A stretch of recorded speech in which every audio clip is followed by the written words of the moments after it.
Thank you. So our next session is one of my favorites. I say that about like every session, so I'm going to be called a liar at some point, but it really is. I love hearing from our student researchers in these lightning talks. And so to MC this session, I'm going to hand it off to Lavanya Sitam-Raju, who is our undergraduate research program manager, something like that. I always get titles wrong. And Lavanya is the wonderful person who has been helping our undergraduates get prepared and is going to take this on. So Lavanya, I'm going to be quiet and let you take over. Thank you, Donna. And good morning, everyone. Can everyone hear me? Awesome. So I will start by giving a little bit of context for what are lightning talks. And it looks like for a lot of you, this is your first conference. So lightning talks are really short format presentations where speakers get 3 minutes and 1 slide to talk about their work. And the ability to synthesize a large amount of information into a short format that is engaging to a diverse audience, such as we have today, is a useful and much needed skill. For young scholars, lightning talks help them showcase their delivery and build a foundation for how science can be communicated in an impactful manner.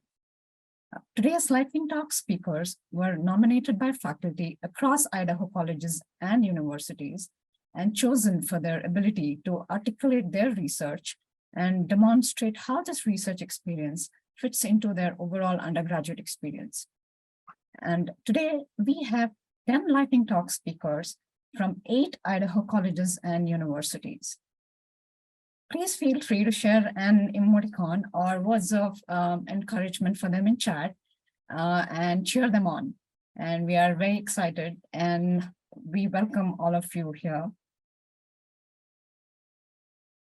And with that, I am going to start. And Donna, we can go to the next slide. Awesome. So we are going to begin the lightning talks. First up is Alejandra Almares, and Alejandra is from Boise State University. And the title for her talk is Additive Manufacturing for the Rapid Prototyping of Economical Biosensors. Alejandra, welcome to ICUR Lightning Talks, and I'm going to pass it on to you.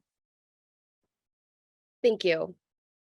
Imagine a world where the demand for electronic devices is soaring, with each passing day bringing newer, faster, and sleeker gadgets. It seems like a dream come true, but a dark reality is hidden beneath the shiny exterior. As these devices become obsolete or experience malfunctions, they are discarded, piling up in mountains of electronic waste. Electronic waste, or e-waste, comprises discarded electronics such as smartphones, laptops, and televisions containing hazardous materials like lead, mercury, and cadmium. These toxic substances severely threaten the environment, contaminating our soil, waterways, and even the air that we breathe. Let's follow the journey of a single smartphone. From the moment it's discarded, it finds its way to a landfill. As time passes, the phone's toxic components leach into the surrounding soil and groundwater, seeping into the ecosystem. The consequences are far-reaching: poisoned water sources, compromised agricultural lands, and an increased risk to the health of nearby communities. Now, let us consider the magnitude of this issue. According to Connect Green, millions of tons of e-waste are generated annually, and the figure continues to rise. Without immediate action, this trajectory will lead us to an environmental catastrophe. The time to act is now, and it is within our reach to make a difference. This is where innovative and sustainable manufacturing solutions come into play. It is crucial to emphasize that traditional manufacturing methods exacerbate the levels of e-waste produced. The extensive resource consumption and environmental ramifications of these methods cannot be overlooked. However, additive manufacturing techniques offer us a path forward, particularly aerosol jet printing, or AJP. They enable us to rapidly prototype and manufacture economical biosensors, significantly minimizing resource consumption and reducing the environmental impact. AJP offers many advantages over traditional manufacturing methods, including cost effectiveness, time efficiency, and most importantly, a reduced ecological footprint. In a world grappling with the issues of e-waste, AJP provides a unique opportunity to address this growing concern. Nevertheless, it is important to note that eco-friendly AJP-compatible inks are not widely available for purchase. Thus, my research focuses on developing, synthesizing, characterizing, and formulating nanomaterial inks specifically tailored for additive electronic manufacturing techniques like AJP. Through various techniques, we have successfully synthesized high-quality nanomaterials. Innovations in synthesizing and formulating nanomaterial inks for AJP marks a significant step towards eco-friendly printed sensors. Through this research, we're not only advancing additive manufacturing technology, we're also actively working towards a sustainable and responsible future. By embracing these innovative methods, we can pave the way for a new era of wearable electronics that excel in performance and minimize environmental impact. Thank you for your attention. Let us strive together to make a positive change in the world of manufacturing and safeguard our planet for future generations. For further information on my research, please visit my poster in session 1. Thank you, Alejandra. That was wonderful. And I apologize, I forgot to mention earlier, after each student ends, we are going to take questions for them for about 3 minutes. So please put your questions in chat. Any questions for Alejandra?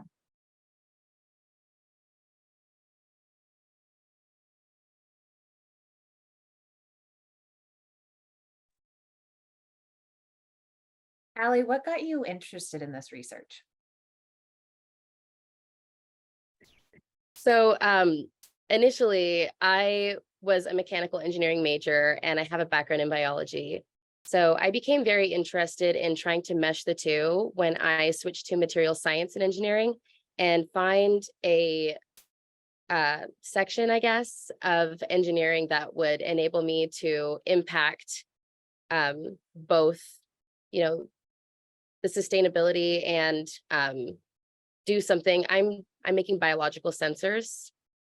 So I'm doing something that's going to impact healthcare, but doing it from a manufacturing side. And with additive manufacturing, it is much more eco-friendly, which is also very important to me. So that's why I got interested in this research. I see a question for you in chat. Colby asks, could libraries reasonably adopt AJP technology? I think that they could. So there are some different AJPs out there from different manufacturers. Some of them are really large and really expensive. Some of them are smaller and cheaper. I think that depending on the size and how expensive it is, we could get some in our library, just like how we have the 3D printers in our library. And it would take some time to get there because it does take time to perfect and optimize the inks for the AJP, but it takes time for everything. I do think that it would be something we could see happening in the future. Thanks, Alejandra. And Colby follows that up with another question. There are 2 more questions. I'll read both of them. What positives would that bring to a college, which is libraries using this technology, and what is the range of cost? So for the range of cost, I think it's upwards in the $100,000 price range, upwards in there. So it's pretty expensive, but there are different technologies that are about 30% of the cost that are also smaller and easier to have. And for the positives that it brings to a college, I think that it is just a very positive thing to expose all students and give all students the opportunity to use these types of technologies like we have at Boise State in the, I don't know what it's called, but we have an area in the library that has all of these different things, a laser engraver, 3D printers. If we added an AJP in there, the Maker Lab. Thank you, Megan. We have the Maker Lab at Boise State, and I think it would be very beneficial to give students, especially incoming freshmen, the opportunity to use and experience these different manufacturing techniques so they can find out what interests them, what they'd like to do when it comes to research. And we'll take one last question, which is Anna Mary asks, what would you want us to notice in this image? in this image is actually the aerosol jet printer head and nozzle. And what it's doing is depositing ink onto a capped-on substrate. Capped-on substrate is compatible with human skin. So it's what I will be using for the skin interface on my biological sensors. And what it's doing is laying down the inks. And in this image, it's laying down silver ink. Awesome. Thank you, Alejandra. For the questions we couldn't get to, we will make sure we pass them on to the speakers, and they might get back to you. Okay. Thank you. Next, we are going to go to Abigail Alls. Abigail is from Brigham Young University, Idaho, and the title for her talk is Terrain and Speed Impact Lower Limb Biomechanics During Load Carriage. Abigail, welcome to ICUR, and you are up.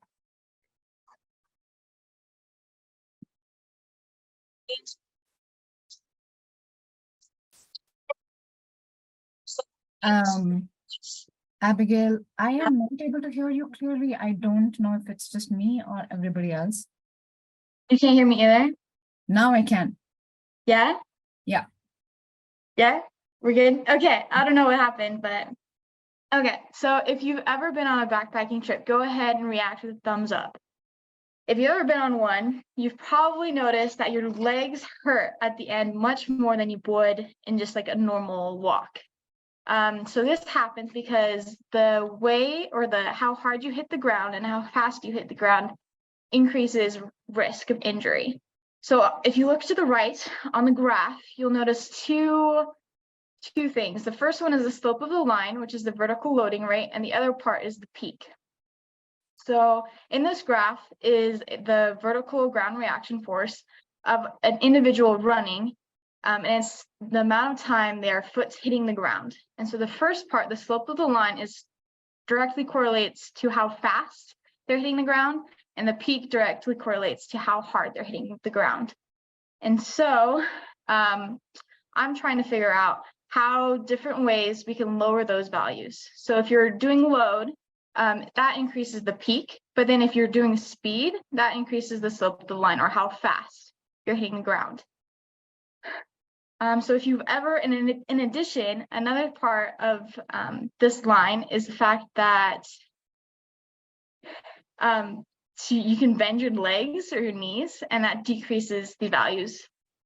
So if you've ever been on like a bus trip and had to do like the emergency of like escape out of the back, and the bus driver always tells you to like bend your knees when you jump, that's because the way you're bending your knees, your muscles activate, and that decreases the speed at which you're hitting the ground. So it is unknown how surface relates to these three facts. So how surface affects the speed of which you're hitting the ground, and as well as hard as you're hitting the ground. So my purpose of my study is to figure out different ways to lower this graph. So for my experiment, I had my subjects or my participants run, walk, and jog over 4 different terrains. The terrains were a flat terrain, a soft foam, a hard foam, as well as a rocky surface. We expected to find that these values would increase over the different surfaces with speed, but it would vary. And we did find that speed does increase the rate or the vertical loading rate or how fast you're hitting the ground. But what was interesting is that the walk and jog didn't have a significant difference, but the walk and run did. And in addition, it also showed that there was a correlation between the knees being bent and how hard you're hitting ground, or that peak value. We determined that the best surface for training would be a flat or a soft firm at the speeds of walking and jogging. The worst was by far the running, as well as a rocky surface. So the impact of my research is that it's very much tailored to military, since they're always having the rucksacks on and they're training over various terrains. We wanted to see different ways to help decrease those values. And what's cool is for a future study, we can actually take this data and apply it to stress fractures to see how the different terrains affect their tibia stress. And then I'll be in session 3 if you have more questions. Thank you, Abigail. I'll certainly be thinking more about what's happening to my knees the next time I go on a jog. Yes, yes. Questions for Abigail? And I don't see any questions in chat, so feel free to unmute yourself. We have about a couple of minutes.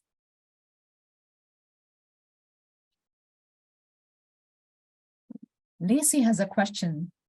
Okay, so How- she asked how you measured.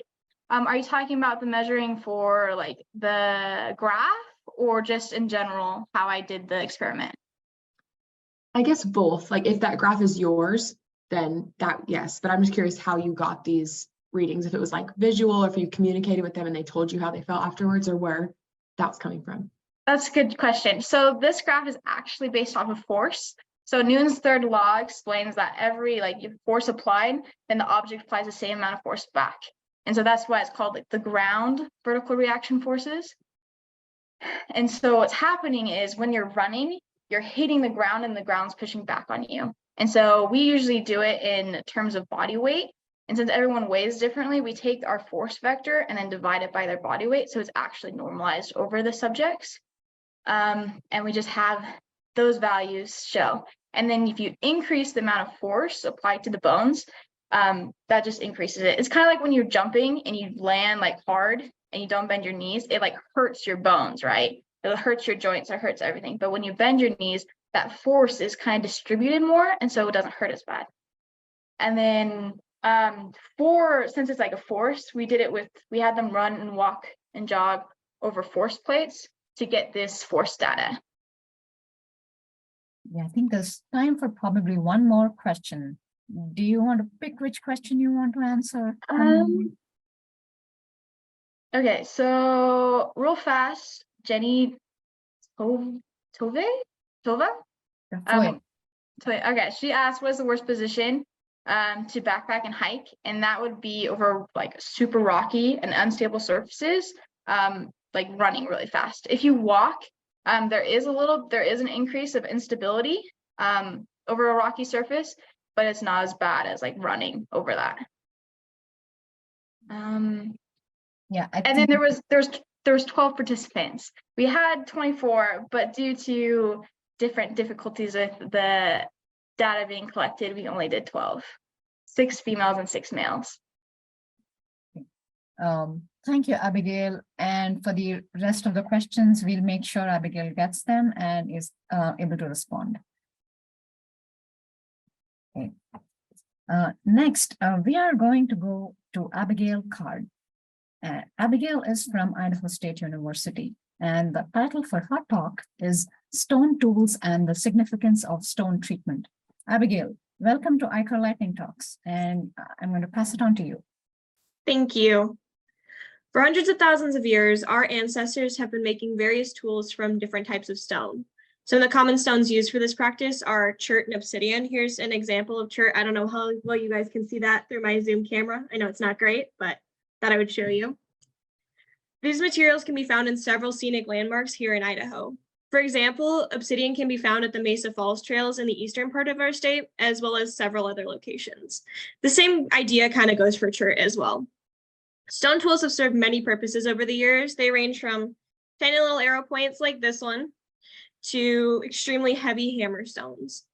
Not only have stone tools been repeatedly used for a long time, they've also been pretty consistent in the terms of different types and styles that exist all over the world.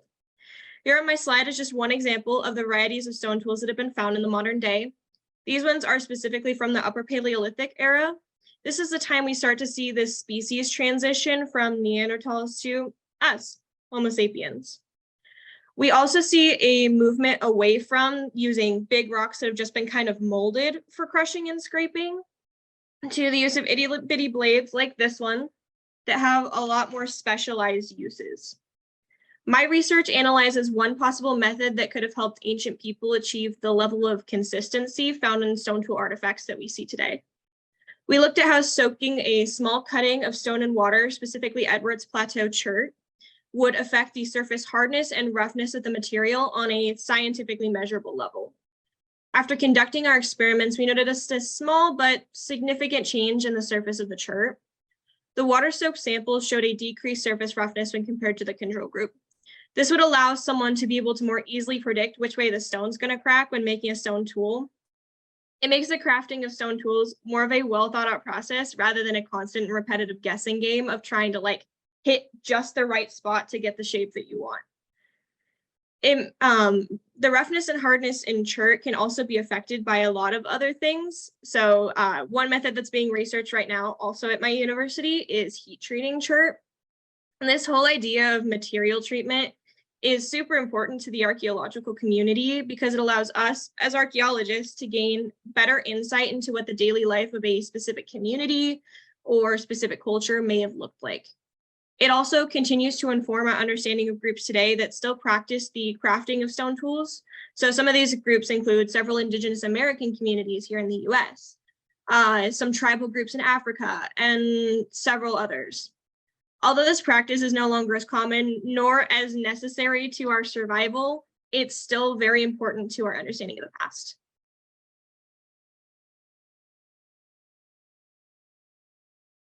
Thank you, Abigail.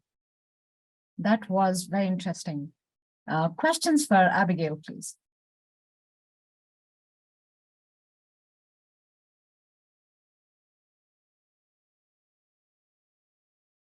And again, feel free to unmute yourself and ask your question.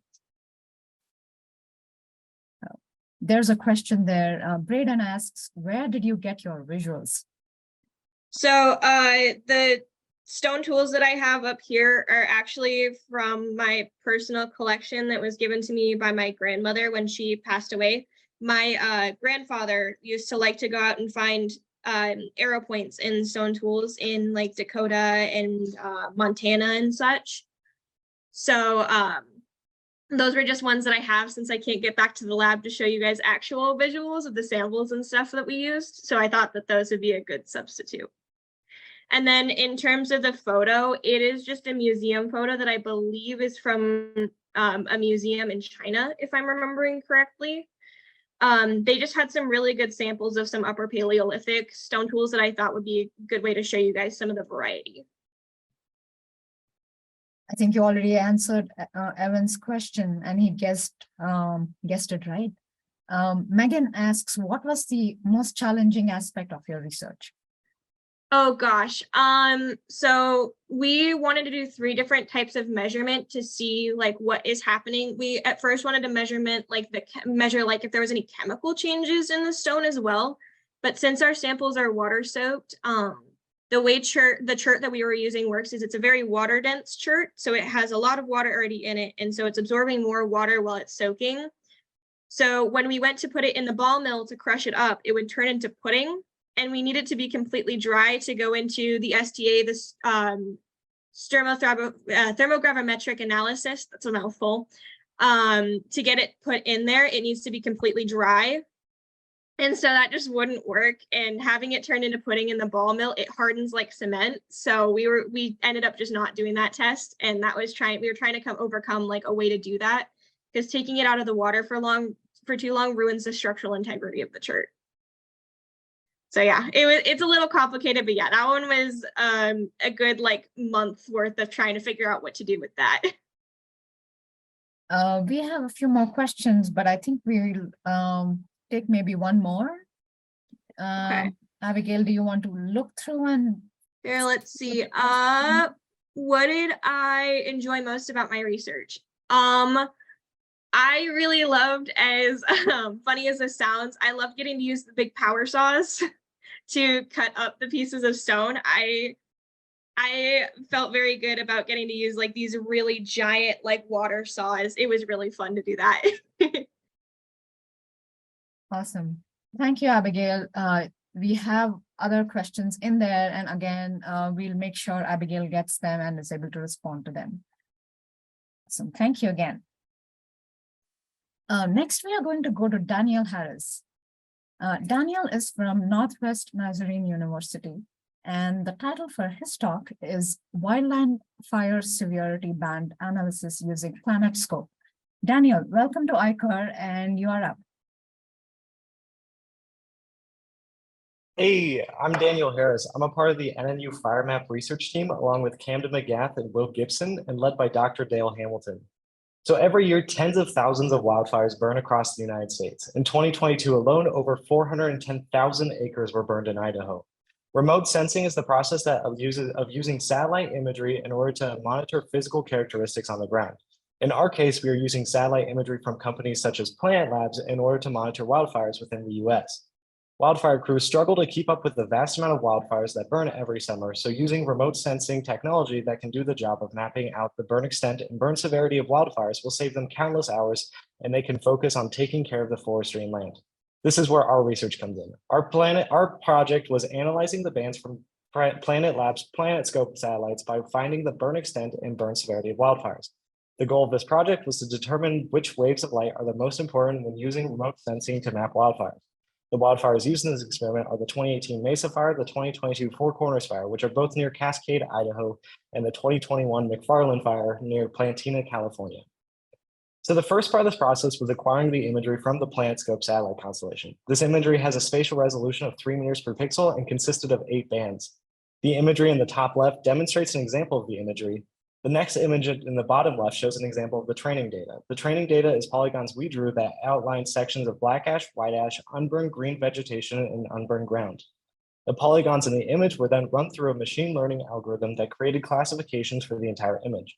The image in the bottom middle shows an example of the classifications created by the algorithm. In order to calculate the accuracy of the classifications, we took the image and then hand drew polygons classifying areas in which we were 100% confident of which categories the pixels fit into. We then compared the classifications created by hand with the classifications the algorithm created, and we used this comparison to calculate the accuracy. We also had access to some 5-centimeter drone imagery for some small sections of the Mesa Fire. This allowed us to create some more validation polygons with higher levels of confidence. The image in the bottom right shows a comparison between the spatial resolution of the drone imagery and the satellite imagery with validation polygons on it. So after classifying the 8-band imagery, we created a decision tree that allowed us to calculate the importance of each band from the original 8-band image based on the classifications assigned to each pixel. This allowed us to rerun the classification and validation using only the 3 most important bands. This new image, the image in the top right, shows what this new image looks like with just those 3 bands. After that, we created both a 4-band image using just the red, green, blue, and near-infrared bands, and a 3-band image using just the red, green, and blue bands. We reran the classifications and validation on both of these images. So overall, the 4-band imagery had the highest accuracy, closely followed by the image with just the 3 most important bands and the 8-band image. Just the RGB bands performed the worst. Overall, the bands yellow, red, and near-infrared seem to have the largest contributing factor when determining whether or not something is burned. This shows us that the higher waves of light, such as red and near-infrared, are more important when using remote sensing to map fires. Thank you for listening. Thank you, Daniel. That was fascinating. Questions for Daniel?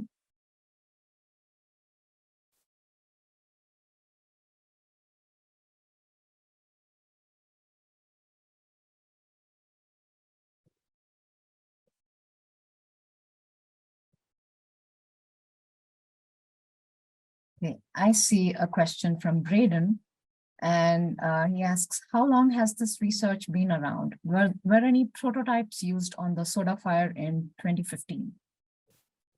I'm unsure about that. I know it's definitely been around for at least 5-10 years almost, maybe.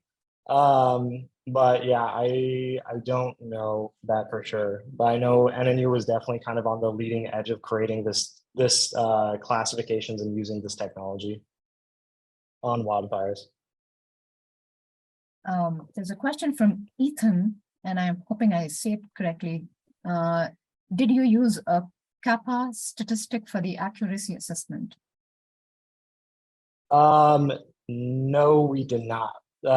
We just created a comparison and then used a tool in ArcGIS Pro called the Tabulate Area tool, which basically compared the layers on top of each other. So the layers of the classification the machine learning created and the classification we created, and just calculated an accuracy based off of how much those line up. Christian asks, did you find anything through this research that you might want to continue doing in your professional career? Great question. Yeah, so It's definitely been a big kind of boost for me in my career. I think one of the things that what has been interesting is using those machine learning aspects and using kind of some of the libraries we use. Like we use the scikit-learn library to create the decision trees and like kind of calculate the importance of each band. So it's just some of those stuff that is really going to be important of getting used to now. And so when I go out into my professional career, I know how to use some of that stuff. We have time for maybe one more question, but I'll ask you both. There are two here. Let's take both. Sienna asks, is this application for fire mapping specifically or mapping after the fires, or can it be used during the fire? And Abigail asks, did you use Google Earth at all? Yeah, so the issue with trying to map stuff during the fire is because of all the smoke that's coming off of the fire, you really can't get a good reading on what's actually going on the ground and what's burning. You just kind of, from a satellite perspective, you just kind of see smoke. And so what we do is we take a pre-fire reading. So after the fire has gone out and the smoke is dead, we get a pre-fire image and see what the land looked like before, and then we get a post-fire image, and then we use that to we use all of the stuff on the post-fire image to kind of show what damage has been done, the fire did. Yeah. Thank you, Daniel. That was fascinating. I mean, I learned so much. Again, any questions for Daniel, please email us and we will get them to him. Next up, we have Lacey Hunt. Lacey is a student from the University of Idaho, and the topic for her lightning talk is Precision Agriculture Adoption and Integration Case Study. Lacey, welcome to ICUR Lightning Talks, and I'm going to pass it on to you. Thank you. Imagine you're a farmer. Daily, you work hard to cultivate your land, raise crops, and produce bountiful, healthy harvests every year. Pests, disease, and unpredictable weather patterns are high on your list of concerns when it comes to the health and yield of your crop. You know full well that beneficial solutions to these concerns exist, but the gap between you and the outcome you desire seems to build as you balance the requirement of your farm's daily needs and your personal life. Now imagine someone comes along offering you a solution, a way that you can increase the profitability, sustainability, and yield of your farm for next year's harvest. This sounds great, you say. How do I do it? All that you need to do is fork over a few tens of thousands of dollars, put a pause on your daily farm tasks indefinitely in order to integrate a complicated electronics communication system, and only after presumably perfect assembly and integration, sit back and hope that it works. That sounds a little less great. Precision agriculture is a term that spans multiple types of emerging technology as they apply to agriculture. Many of these tools, such as guidance systems for tractors, for instance, have shown successful and beneficial adoption, while other important and useful tools, such as remote sensing systems for data collection, fall behind despite their commercial availability. This gap points to the lack of affordability and usability of currently available systems. The University of Idaho, in collaboration with Laurel Grove Wine Farm in Winchester, Virginia, has been in the process of developing a remote sensing system called Scarecrow that is designed to be low cost, flexible, and usable in its implementations. This system compiles data from weather and environmental sensors on a farm into a live dashboard viewable by the farmer, as well as a database which is rich in potential for the application of AI techniques to predict and improve farming techniques and crop yield. This new system, however, lacks testing results for reliability, cost, and usability. My research tests these factors of Scarecrow in an entirely new application domain, a heritage apple orchard at Sandpoint Organic Agriculture Center, or SOAC, which is pictured here in my slide image. Over the course of this summer, I have been working alongside the engineers of the Scarecrow system to incorporate these sensors in this system into SOAC. I also implemented a dashboard viewing site to allow the operations manager of the center to view the live weather and environmental data as it occurs within his orchard. Currently, the system has been reporting consistent weather data through this dashboard, and we've been able to explore the expansion of this system based on suggestions of the horticulturists at SOAC. For example, upon the request of the lead horticulturist, we're working to incorporate light sensors within the orchard canopies in order to quantify the benefits of different pruning techniques. My research so far has proven that the cost-effective, easy-to-use, and flexible nature of Scarecrow provides growers access to quantified, vital, and usable data, which can be used to improve the profitability, sustainability, and health of their work. Imagine, again, you're a farmer. Daily, you pour into your work and your concerns are minimized due to your partnership with technology that has allowed you the freedom to make purposeful decisions regarding your crop. Things are looking up as technology continues to partner with agriculture, and you get to be a part of it. If you're interested in my research and want to learn more, come visit my poster session in session 1. Wonderful. Thank you, Lacey. Questions for Lacey?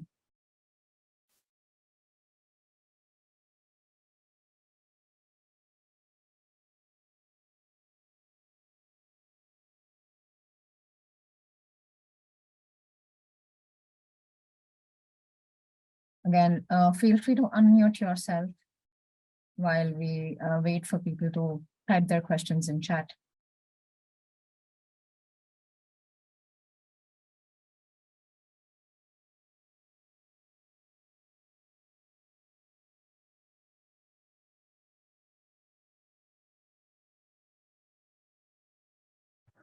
I have a question.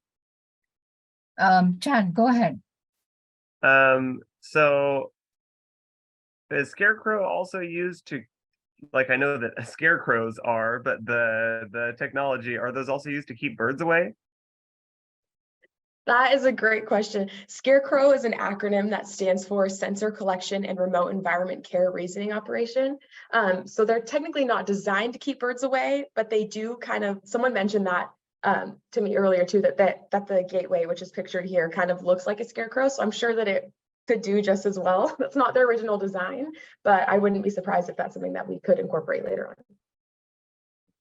And we have a few questions in chat.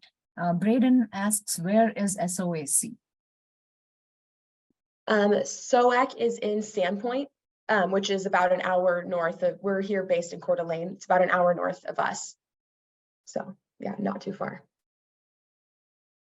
Juliet asks, what kind of farms would benefit from this technology?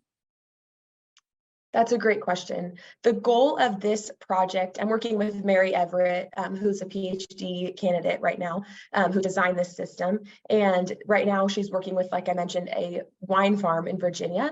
They're incorporating lots of sensors. They're even thinking about incorporating ones that can measure the width of the stems to measure how much the water the plants are taking in at what times of the day, all that sort of thing. But trying to make it as versatile and as open as possible so farmers from all different fields and all different, growing all different types of crops can use this system is kind of the goal. So we have one set up in Virginia, this one in the orchard, and then we also, University of Idaho has an experimental forest as well that we're thinking about implementing the system in as well.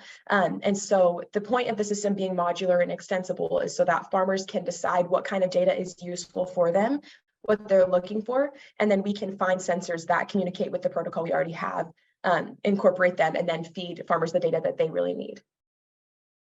And I think we can take one more question. Lacey, do you want to look at your chat and decide which one do you want to answer right now? That is great. So yes, I'll answer the question from Doris that asks the cost that a farmer would have to pay to use the device. So the device itself, so this is designed to be extremely low cost. I'm doing price comparison studies right now with similar systems. This one is in the low, it depends on how much you want to do it, because what's pictured here is the gateway, which is like the main piece, and then there's different sensors that can communicate via different protocols to communicate data to that. So it depends on how big of the farm they want, how much data they want covered. But this specific installation was mostly funded by my Office of Undergraduate Research grant, was around $1,000. So really affordable compared to other systems. And that $1,000 also counted a lot of the building materials we used, which was some of the wood and things like that. But yeah, I would say low thousands for this. Thank you, Lacey. And lots of great questions for Lacey. We'll get them to her, but great job. Thank you for sharing your research. Next, we are going to go to Calvin Cool. Calvin is from Idaho State University, and the topic for Calvin's talk is splitting hairs. Calvin, welcome to ICUR Lightning Talks. Thank you, Lavanya. All right, so how do bears' diets change throughout a season? And do they follow the schedule that Mother Nature lays before them? This study is a preliminary look into the specific food web of Alaskan bears in an attempt to understand them better and possibly help in the management of them. So how did we take a snapshot of a few seasons of nutrient acquisition for hundreds of bears? We did this by analyzing stable isotopes. Stable isotopes are a hidden language written in chemicals that do not spontaneously decay. They are fingerprints that allow us to track compounds as they cycle through the different spheres of our planet. In this study, carbon-13 and nitrogen-15 were effective tracers of ocean versus land diets. This is because an ocean diet corresponds to high levels of carbon-13 and nitrogen-15, and a land diet corresponds to low levels. A mass spectrometer can give us the exact fingerprint present in a sample. So have you ever heard the expression, "you are what you eat"? Well, that is the philosophy we employed for tracking the eating habits of our bears. What a bear eats is then used to create different structures within their bodies, and that's structures like hairs. So bear hair grows for approximately 1 year, and as a bear builds new hair, an isotopic fingerprint is inlaid. By sectioning the hairs into 2-week growth periods, we were able to view an individual bear's diet as it changed throughout the season. The process was tedious. First, you clean the hair, then cut the hair into 0.75 centimeter segments, then wrestle with static electricity to get the hair into tiny little tins to be read by the mass spectrometer. But when I was working on this project and people asked me what I do, I had the great pleasure of telling them that I split hairs for a living. However, the data that we gathered was far more valuable than dad jokes because it revealed to us the staggering individuality of bears. There is no one-size-fits-all meal plan for the bears of Kodiak, Sitka, and Afognak, Alaska. Some bears followed what might be considered a traditional diet of roots and deer in the spring into oceanic diet of salmon runs and mollusks, and then finished with a diet of berries in the later part of the year. Yet many of our bears demonstrated specialization, never changing from one type of diet the entire season. So the ability to follow the dietary history of one bear and compare it to the whole was definitely a remarkable experience. As I've said, this is preliminary research that is a great starting point for looking into the lives of these beautiful creatures. Thanks to research done by William Dacey, we know that previously separate events such as salmon runs and berry fruiting are overlapping more and more as time goes on. And our bears showed signs of specialization with respect to diet. And it would be very interesting to see how this affects their adaptation for the future. Are these specializations a product of preference and learned behavior, or a result of a crunched timeline and a forced decision to eat either berries or fish? Thank you. Thank you, Calvin. And wow, there are lots of questions coming in. Okay, let's start with Nancy asks, what area were your bears from? Did you study different populations? So they are from 3 different islands, Sitka, Afognak, and Kodiak, Alaska that's where most of our samples came in from.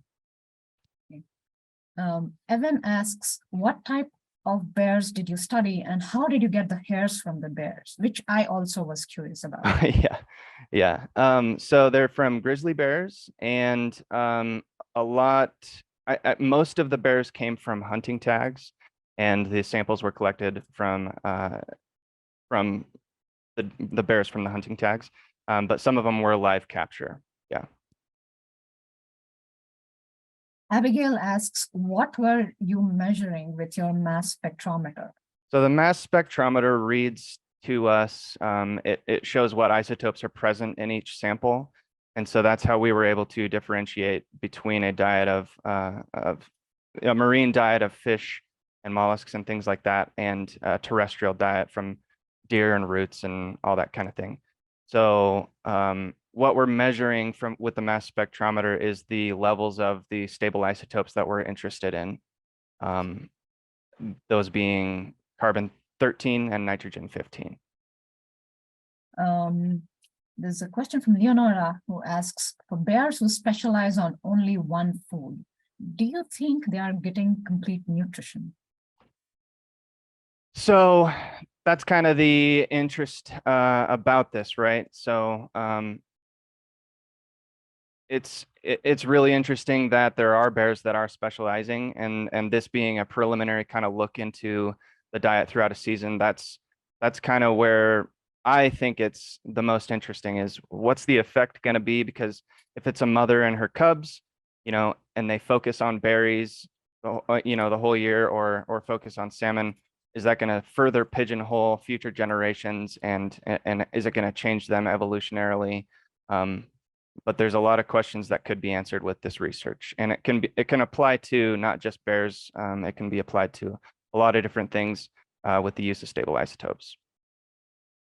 We have time for one more quick question and answer. And I think maybe we'll take Megan's question.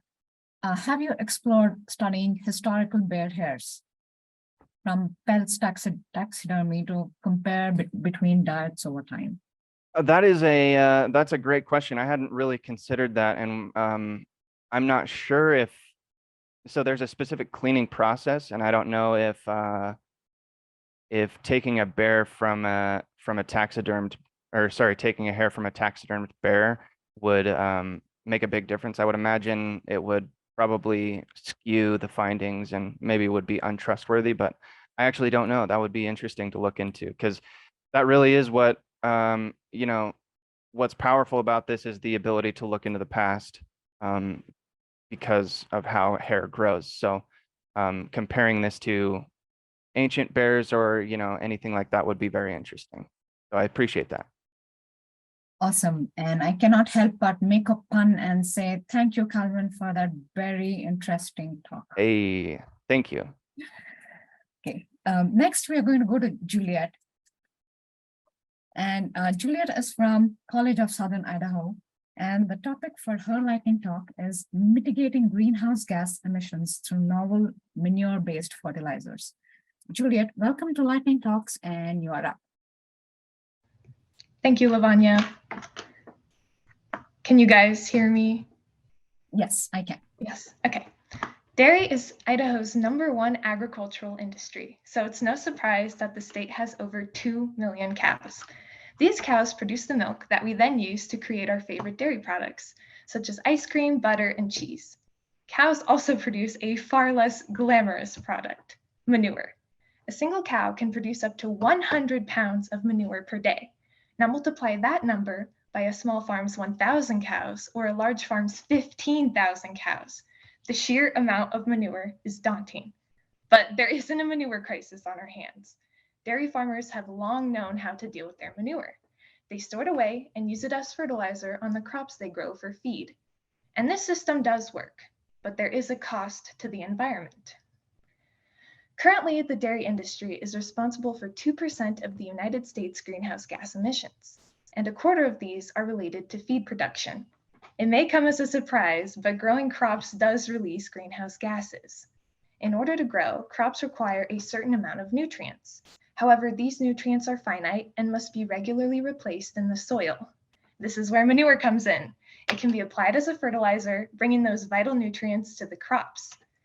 Unfortunately, fertilizers interact with the soil and emit nitrous oxide, a very potent greenhouse gas. Additionally, due to Idaho's climate, it is common for manure to be stored as a fertilizer. And because liquid manure management systems produce the highest emissions, this compounds the problem. So can we find a better way to use manure as a fertilizer while also decreasing harmful emissions? Innovative manure handling technology might be our answer. These technologies aim to create a dried manure-based fertilizer that can be easily transported, stored, and remains high in nutrients. Due to the novelty of these technologies, little is known about their products. So we decided to study these products to determine how they compare to traditional dairy, manure, and synthetic fertilizers, both in terms of affecting plant growth and overall greenhouse gas emissions. Not only do these products need to work as a fertilizer, but they need to have lower emissions in order to be a success. The project is still ongoing, but so far the results are promising. The dried manure products are comparable to other fertilizers with regards to plant growth, and one of them in particular has very stable and very low emissions. Using these technologies, farmers could deal with their manure in a more sustainable way. Additionally, due to easier transport, farmers could sell excess dried manure instead of storing it, creating a new source of income. If implemented, this technology would aid in the fight against climate change. And if you want to learn more, come see my poster during session 3. Thank you. Awesome. Thank you, Juliet. Questions for Juliet?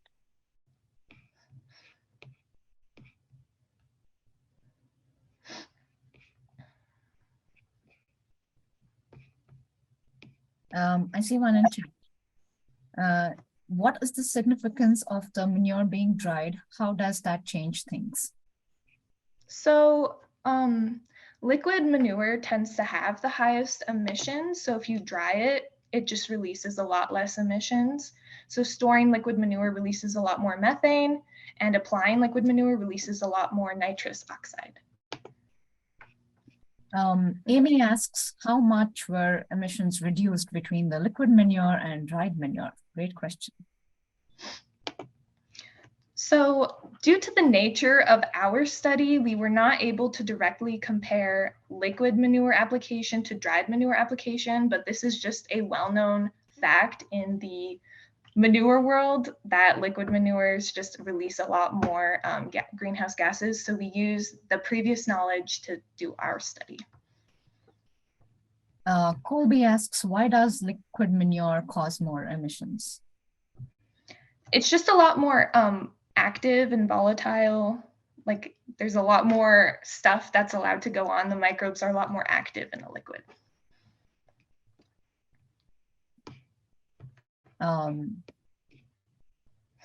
Donna says, manure world, love it. And that makes me think of so many puns, but maybe somebody else would want to take up that challenge and throw a pun in there. And I can think of many with manure. Okay, other questions for Juliet? We still have time. Okay. Mandy says, I've heard of manure for frequently being used for fertilizer. How does the drying process impact that, if at all? So it really depends on the drying process. I studied 2 different technologies that dry them differently. One of them uses a polymer to separate the solids and liquids, and one of them just dries them. And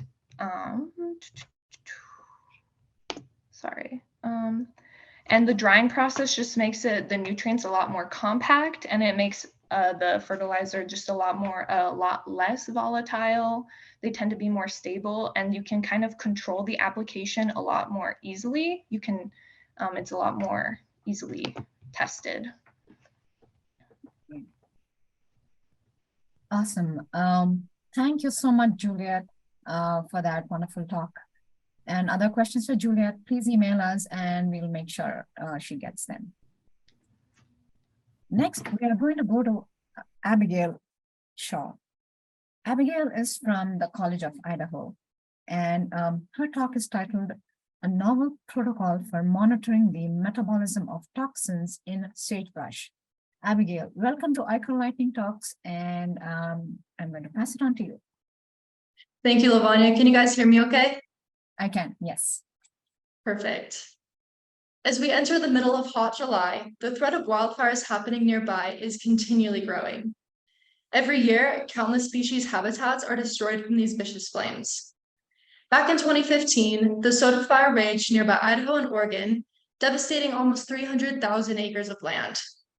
Sage grouse, a threatened species and one of the most important consumers of sagebrush, was severely impacted by this fire as 200,000 acres of their foraging and breeding land was destroyed. In Idaho alone, there are at least 13 species and subspecies of sagebrush, making its ecosystem quite diverse. Different kinds of sagebrush have evolved to produce toxins that act as a defense mechanism to avoid getting eaten by other animals, which means the grouse are only able to consume specific types of sagebrush. If the right species is not replanted, the grouse will not survive when they're reintroduced into the Soda Fire site, which is why it's so important to replant the right species of sagebrush. In the liver of these grouse resides two main enzymes whose specific job is to break down the harmful chemicals found in sagebrush. Our lab has previously designed ways of testing these enzymes separately, but to get the best picture of what's going on in the liver of these grouse, we designed a novel method that tests these enzymes concurrently. We were curious to see if enzyme activity strictly happened in a step-by-step fashion, or if they acted simultaneously. What we found is a little bit of both. The product made by one enzyme was able to be metabolized by the other to create an environment in the liver where it's easier to dispose of toxins. We knew that both enzymes would metabolize our initial substrate, but more importantly, this method confirms our suspicion that these enzymes work together. Now that I've gotten technical with you, let me bring you back out to the big picture. Like I mentioned earlier, the soda fire devastated thousands of acres of the grouse's ecosystem. There's currently an initiative to replant the sagebrush that was burned, but if the right species is not replanted, the grouse liver won't be able to metabolize the plant toxins and they will not return. This new method we designed gives us clear indication to what's going on in the grouse's liver, further assisting our ability to identify the species of sagebrush that needs to be replanted, which will lead to a successful restoration of the land that was burned years ago. Thank you. Awesome. Thank you, Abigail. And I love your image with the sage grouse running away from the sagebrush. Thank you. Questions for Abigail?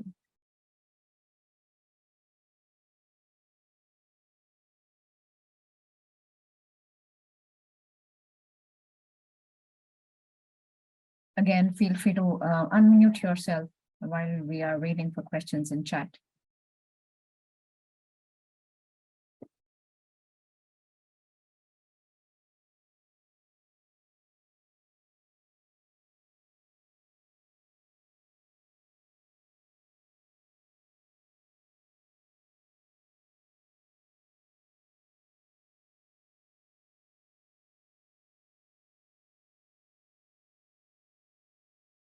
Okay, here's a question. How many sage grouse are there in the area you researched? I actually don't know the answer to that question. They're an endangered species, so there used to be a lot more than there is right now, but I don't know the exact number.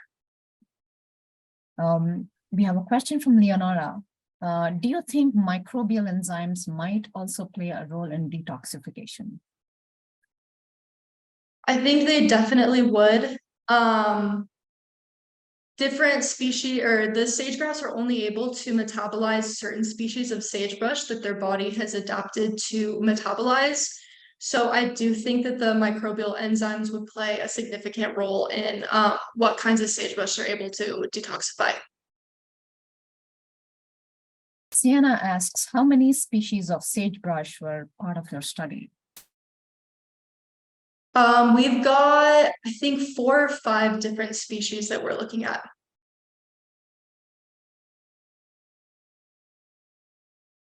There was also the question of what was the most challenging part of your research? Definitely the part where we do the experiment. So there's a ton of steps in our experiment and it all has to be timed out in a very specific way. Because when we activate the enzymes that we're testing, they have to incubate for like a 30-minute period or an hour period. And we've got like 10, 11 test tubes that we're testing. So I think the most challenging part is just physically doing the assay because there's so much going on. You have all these different control tubes and you have to hit them at, you have to add the substrate at the exact time to keep on track with making sure that you're incubating all of your tubes for the right time. And I missed some of the earlier questions, so maybe we have time for one more question, so let's answer that one. Braden asks, how does this make it easier for them to detoxify? How does what make it easier to detoxify? That's how, Braden, did you want to kind of add a clarifying? He added the enzymes. So The enzymes are like the main part of the xenobiotic metabolism. Without the enzymes, the liver physically wouldn't be able to detoxify these chemicals in sagebrush. So they are the crucial part. They go through all of the steps of they make the molecule more hydrophilic so that it's easier to be excreted from the body. Awesome. There are a couple more questions, but we are out of time. So we'll make sure Abigail gets those questions. Again, thank you, Abigail, for that, for sharing your research. Thank you. Next, we are going to go to Madison Skinner. Madison is a student at Boise State University, and her talk is titled Exploring the Anti-Cancer Properties of Sagebrush. Madison, welcome to ICUR, and you are up. Thank you. Have you ever taken aspirin before? Well, aspirin is the synthetic version of a compound called salicin, which can be mainly found in the bark of willow trees. The discovery of aspirin came to fruition by observing traditional medicine used by ancient Sumerians and Egyptians, where the bark was used as a pain reliever and a fever reducer. Research is still ongoing for the investigation of new bioactive compounds that can be derived from plants, including some plants from the Artemisia genus. For example, Artemisia annua, also known as sweet wormwood, has had ongoing research done to evaluate its medicinal and anti-cancer properties. Artemisia tridentata, also known as sagebrush, on the other hand, has had little research conducted on its medicinal properties and even less on its anti-cancer properties. Plants that have complex chemistry have the potential to be an untapped source of medicinally useful compounds. And sagebrush, the foundation species of our local ecosystem, is known to have its own complex chemistry. For these reasons, the aim of my research is to better understand how sagebrush's unique composition and chemistry can be utilized medicinally by making sagebrush leaf extracts with methanol and applying them to stage 4 breast cancer cells. Here, we have pictures taken of the breast cancer cells after 48 hours of treatment, where the green cells are dead and the blue are alive. In the picture to the right, which is the methanol control, there was much more blue cells compared to green, whereas the sagebrush extract on the left has a higher ratio of green cells compared to blue. This tells us that the sagebrush leaf extract has a larger effect on cell death and that the methanol used to make the extract isn't causing the decline in live cells, since methanol is known to be toxic to cells already. We repeated this test with a variety of concentrations ranging from 5%, 2.5%, 1%, and 0.1%. And so far, we've seen a significant effect of the sagebrush leaf extracts on the cancer cells at all concentrations when compared to the controls. The extract has shown promising abilities by inducing cell death in the cancer cells at a much higher rate when compared to the controls. These results can act as an incentive to further investigate the medicinal properties that sagebrush may possess. The next steps for this process would include testing the sagebrush leaf extracts on healthy cells to evaluate its overall toxicity to normal cells, as well as take a deeper look into its chemistry to find which bioactive compounds may be responsible for the cell death observed. These findings, among others regarding plant medicine, could be influential towards the discovery of new anti-cancer compounds that could have the potential to be just as or more effective than current cancer treatments that may not pose as many health risks. If you'd like to learn more, come to my poster in poster session 3. Thank you for listening. Awesome. Thank you, Madison. Questions from Madison? I see a couple in chat. Kylie asks, have you looked into the medicinal anti-cancer properties of sagebrush smoke? I have not. That's a good question. And I think that's a really interesting avenue to go down, but I personally have not. I just kind of started getting into the sagebrush itself. Doris asks, why is the threshold set at 5% and not more? Since the solvent that I use, methanol, to make the sagebrush leaf extract, methanol is already known to be toxic to cells in general. So I wanted to stay at a lower concentration so that I knew that it was actually the sagebrush that was causing the cell death and not the methanol, since it's already kind of toxic to the cells in the first place. Bailey asks, has the sagebrush treatment been tested against other cancer cell lines? No, not yet. So far, the plan has been so right now we're testing them on stage 4 breast cancer cells, but another plan is to also test them on like stage 1 breast cancer cells to be able to see what the effect would be on cancer cells that are a little closer to normal cells and haven't gone through as many mutations, to kind of see how it might react against normal cells. So it doesn't just kill everything. The question from Braden: was the extraction liquid only using methanol, or was there a mixture used? No, it was just methanol in ground up sagebrush leaves, and that was it. And the leaves are filtered out. We have a question from Nancy Johnston. Is other chemical analysis being done on the extract active ingredients? I know of some other labs like that have done that. My lab personally has just kind of started looking into the chemical properties of sagebrush, but personally I have not. Awesome. Thank you so much, Maddie. Great job. And all this makes me look at sagebrush in a completely new light. Thanks. Thank you. Next up and last speaker for today, but certainly not the least, we have Kylie Wilson. Kylie is a student at Lewis Clark State College, and her talk is titled Multi-Year Analysis of Aerosols, Fine Particulate Matter and Local Sulfur Species in the Lewis Clark Valley. Kylie, welcome to ICUR Lightning Talks, and I'm going to pass it on to you.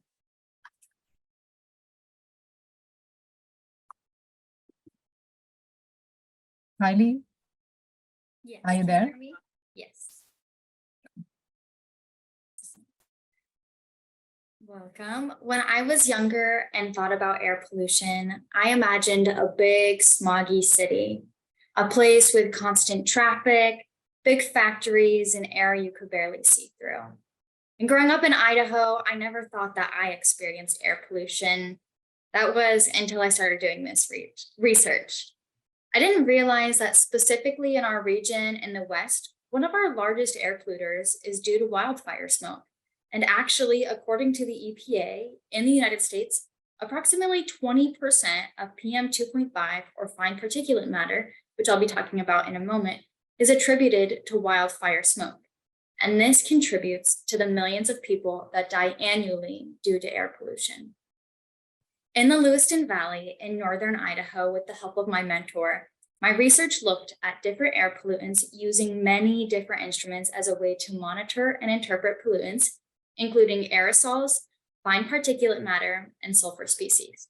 Now, I'd love to break these pollutants down just a bit. Aerosols are considered to be a liquid or a solid suspended in the atmosphere, but you can basically think of something that comes out of a spray can. Not a cheese can, although those do emit a little bit of aerosols, but more like a hairspray spray can.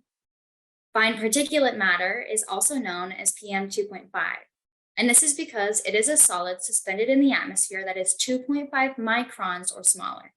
Now, let me put that into perspective for you. That is 0.0000025 meters. So really, really tiny, which can be an issue because once it's inhaled, it can go into our bloodstream and affect humans in many ways.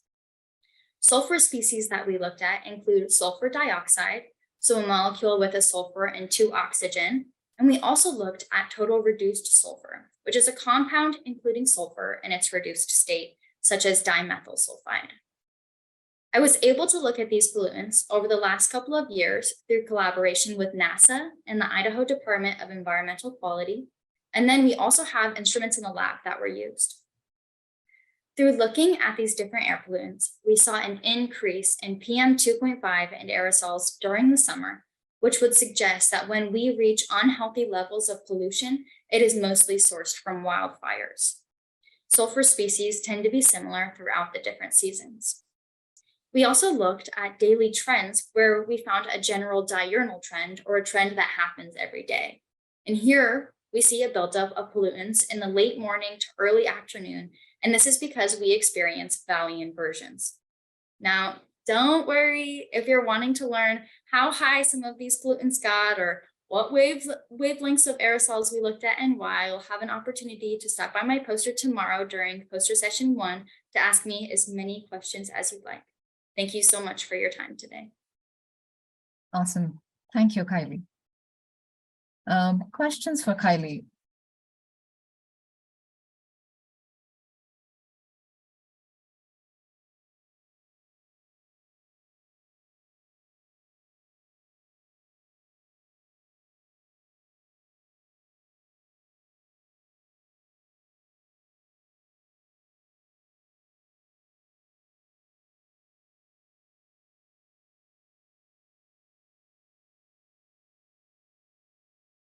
Kylie, what do you know? I'm curious, what's the river that we see in your picture? Did you say what can you repeat What's the question? the river? Is that a body of water? Is that a river over there? Yeah, so this is actually, I believe this is Clarkston that you're seeing, which is next door to Lewiston. So we're in the Lewiston-Clarkston Valley. And so that's the Snake River, and you're looking at it, I believe, from the north side looking towards the south. And so especially over the last couple of years, we've had some pretty bad fires. And I want to say that this might have been during the Snake River complex, which was a huge fire, and the whole area was just smoked out. There's a question from Bailey. What particular medical conditions are caused by these small particulates in the air? Yeah, that's a great question. So I don't have the answer to specific medical conditions. However, I do know that it does affect multiple organs in your body, such as your heart, because it gets into that bloodstream, right? And so that affects your blood and your heart. It can also affect your lungs because it can get stuck in them, especially with how small the fine particulate matter is. But specific medical conditions, I am unsure, but great question. Mandy Snowden asks, are you hoping for future research to look at specific or concentrated ways of combating those pollutants and matter? That is a great question. Personally, I am not. The lab that I'm working in may continue. However, I'm looking more in the future towards geology and hydrology. Nancy. Okay, I'm gonna jump in, Lavanya, looking at the time, if that's okay with you. Yeah. And there, I think Nancy has a great question. What's your favorite part of the research? Be ready to answer that at your poster. But also all of Lightning Talk speakers, feel free to answer the questions that appeared in chat that we didn't have time to answer, and be ready to answer those kinds of questions at the posters. So can I ask everybody to join in and really thank our speakers? You can unmute, applaud, etc. I'm going to stop sharing so we can see all your applause. Great job.